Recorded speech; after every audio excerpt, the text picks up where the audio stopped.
S BP news daily ಎಕ್ಸ್‌ಪ್ರೆಸ್‌ಗೆ ಸ್ವಾಗತ. ಬಳ್ಳಾರಿಯಲ್ಲಿ ಬಾಣಂತಿಯರ ಸಾವು ಪ್ರಕರಣ ಜಿಲ್ಲಾಸ್ಪತ್ರೆಗೆ ಆರ್ ಅಶೋಕ್ ಭೇಟಿ.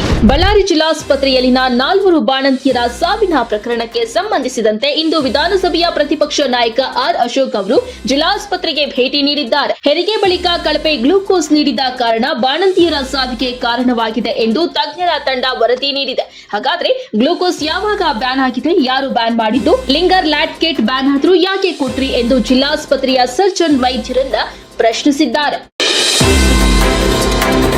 ಸಿರಿವಾರ ಗ್ರಾಮ ಪಂಚಾಯಿತಿ ಸದಸ್ಯರು ಬಿಜೆಪಿ ತೊರೆದು ಕಾಂಗ್ರೆಸ್ಗೆ ಸೇರ್ಪಡೆ. ಮಾಜಿ ಸಚಿವರು ಹಾಗೂ ಬಳ್ಳಾರಿ ಗ್ರಾಮಾಂತರ ಕ್ಷೇತ್ರದ ಶಾಸಕರಾದ ಬಿ ನಾಗೇಂದ್ರ ಅವರ ಗೃಹ ಕಚೇರಿಯಲ್ಲಿ ಇಂದು ಅವರ ಸೂಚನೆಯಂತೆ ಕಾಂಗ್ರೆಸ್ ಪಕ್ಷದ ತತ್ವ ಸಿದ್ಧಾಂತಗಳನ್ನು ಒಪ್ಪಿ ತಾಲೂಕಿನ ಸಿರಿವಾರ ಗ್ರಾಮ ಪಂಚಾಯಿತಿ ಸದಸ್ಯರು ಬಿಜೆಪಿ ಪಕ್ಷ ತೊರೆದು ಕಾಂಗ್ರೆಸ್ ಪಕ್ಷ ಸೇರ್ಪಡೆಯಾಗಿದ್ದಾರೆ. ಗ್ರಾಮ ಪಂಚಾಯಿತಿಯ ಸದಸ್ಯರಾದ ಶ್ರೀಮತಿ ಸುಂಕಮ್ಮ ಕೆಂಪ, ಹೊನ್ನೂರಪ್ಪ, ಸುಧಾಕರ ದುರ್ಗಪ್ಪ ಅವರು ಮುಂಡ್ರಿಗಿ ನಾಗರಾಜ್ ಅವರ ನೇತೃತ್ವದಲ್ಲಿ ಬಿಜೆಪಿ ಪಕ್ಷ ತೊರೆದು ಕಾಂಗ್ರೆಸ್ ಪಕ್ಷಕ್ಕೆ ಸೇರ್ಪಡೆಯಾಗಿದ್ದಾರೆ.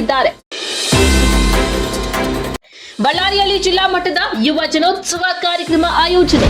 ಇಂದು ನಗರದ ಡಾಕ್ಟರ್ ರಾಜ್ಕುಮಾರ್ ರಸ್ತೆಯಲ್ಲಿ ಇರುವ ಬಿಡಿಎಸ್ ಸಭಾಂಗಣದಲ್ಲಿ ಯುವ ಸಬಲೀಕರಣ ಮತ್ತು ಕ್ರೀಡಾ ಇಲಾಖೆ ಬಳ್ಳಾರಿ ಇವರ ವತಿಯಿಂದ ಮೈ ಭಾರತ್ ನೆಹರು ಯುವ ಕೇಂದ್ರ ಬಳ್ಳಾರಿ ಹಾಗೂ ಕರ್ನಾಟಕ ರಾಜ್ಯ ಯುವ ಸಂಘಟನೆಗಳ ಒಕ್ಕೂಟ ಇವರ ಸಂಯುಕ್ತಾಶ್ರಯದಲ್ಲಿ ಜಾನಪದ ನೃತ್ಯ, ಜಾನಪದ ಗೀತೆ, ವಿಜ್ಞಾನ ವಸ್ತು ಪ್ರದರ್ಶನ, ಫೋಟೋಗ್ರಫಿ, ಪೇಂಟಿಂಗ್, ಭಾಷಣ, ಕಥೆರಚನೆ ಇನ್ನು ಮುಂತಾದವು ಇದ್ದವು. ಸಿರುಗುಪ್ಪ ನಗರಕ್ಕೆ ಡಿಸೆಂಬರ್ 4ರಂದು ಸನ್ನತಿ ಪಂಚಶೀಲ ಪಾದಯಾತ್ರೆ ಆಗಲಿದೆ.